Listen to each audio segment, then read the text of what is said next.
আসসালামু আলাইকুম। The daily campus এর হোম মাউসির একটি আপডেট সংবাদ নিয়ে আসছি। হেডলাইন: বেসরকারি শিক্ষক কর্মচারীদের জানুয়ারি মাসের বেতন কবে জানালো মাউসি। Update 5 February 2025, 9:20 AM। বেসরকারি শিক্ষা প্রতিষ্ঠানে কর্মরত এমপিওভুক্ত শিক্ষক কর্মচারীদের জানুয়ারি মাসের বেতন আগামী সপ্তাহে ব্যাংকে পাঠানো হতে পারে। প্রথম ও দ্বিতীয় ধাপে বেতন পাওয়া শিক্ষক কর্মচারী আগামী সপ্তাহে জানুয়ারি মাসে বেতন পেতে পারেন।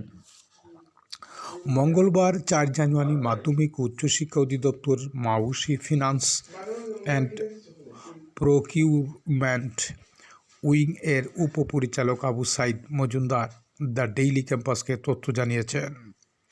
ফিনান্স অ্যান্ড প্রকিউরমেন্ট উইং এর কর্মকর্তা বলেন, ইএফটিতে মাসের 1 তারিখে বেতন দেওয়ার কথা থাকলেও আপাতত এটি চালু করা যাচ্ছে না, এজন্য আরও সময় লাগবে।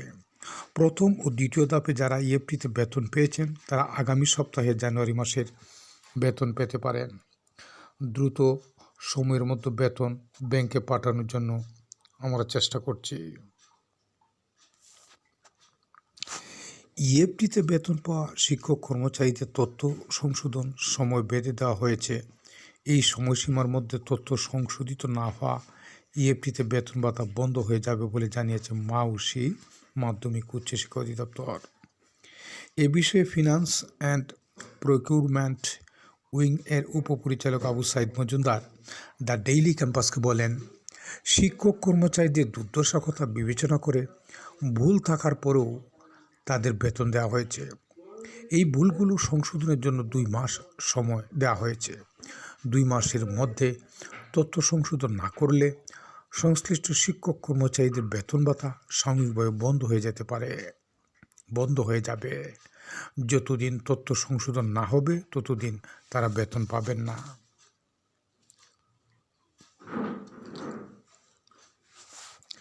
মাউসির একটি সূত্র জানিয়েছে, বেসরকারি শিক্ষক কর্মচারী ইএফটিতে বেতন দেওয়ার ক্ষেত্রে ইএমআইএস সেলে থাকা তথ্য অর্থ মন্ত্রণালয় আইবাসে পাঠানো হয়েছে। আইবাসের পক্ষ থেকে তথ্যগুলো প্রার্থীদের জাতীয় পরিচয়পত্রের সঙ্গে মিলিয়ে দেখা হয়েছে। তথ্য যাচাইয়ের সময় অধিকাংশ শিক্ষক কর্মচারীর এমপিও শিটের তথ্যের সঙ্গে জাতীয় পরিচয়পত্রের তথ্যের অমিল দেখা গেছে। নাম অপ্রকাশিত রাখার শর্তে মাউসির বেসরকারি মাধ্যমিক শাখার এক কর্মকর্তা বলেন, প্রার্থীদের জাতীয় পরিচয়পত্রে যেভাবে নাম, ঠিকানা, মোবাইল নম্বর দেওয়া আছে সে অনুযায়ী তথ্য সংশোধন করতে হবে। যে মোবাইল নম্বর জাতীয় পরিচয়পত্র দেওয়া হয়েছে সেই মোবাইল নম্বর সচল রাখতে হবে। ব্যাংক অ্যাকাউন্টের ক্ষেত্রেও একই মোবাইল নম্বর থাকতে হবে। এগুলো আগামী মার্চ মাসের মধ্যে সংশোধন করতে হবে। ওই কর্মকর্তা আরও বলেন, যারা ভুল তথ্য দিয়েও এমপিও করবেন তাদের শাস্তির আওতায় নিয়ে আসা হবে। একই সঙ্গে তথ্য সংশোধন না করলে সংশ্লিষ্ট শিক্ষক কর্মচারীর বেতন বন্ধ হয়ে যাবে। শিক্ষক কর্মচারী আইডি পাসওয়ার্ড দিয়ে ড্যাশবোর্ডে লগ ইন করার পর কোন তথ্য সংশোধন করতে হবে সেটি দেখতে পারবেন বলে জানান এই কর্মকর্তা।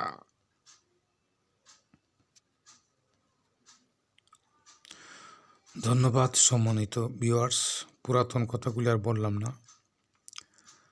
তো আপনারা সবাই জানেন যে প্রথম ধাপ, দ্বিতীয় ধাপ, আজকে তৃতীয় ধাপেরও বেতন পৌঁছে গেছে। তৃতীয় ধাপে 84,700 শিক্ষক ইএফটির মাধ্যমে আজকে সন্ধ্যা থেকে 5:30 থেকে দেওয়া শুরু হয়ে গেছে এবং আমার মনে হয় অনেকেই পেয়ে গেছেন।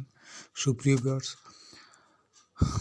ইএফটি সংক্রান্ত যাবতীয় তাজা খবর পেতে আমাদের মাস্টার টেলিকম 624 চ্যানেলটি সাবস্ক্রাইব করে আমাদের পাশেই থাকুন। ধন্যবাদ সবাইকে। শুভ সন্ধ্যা। আসসালামু আলাইকুম।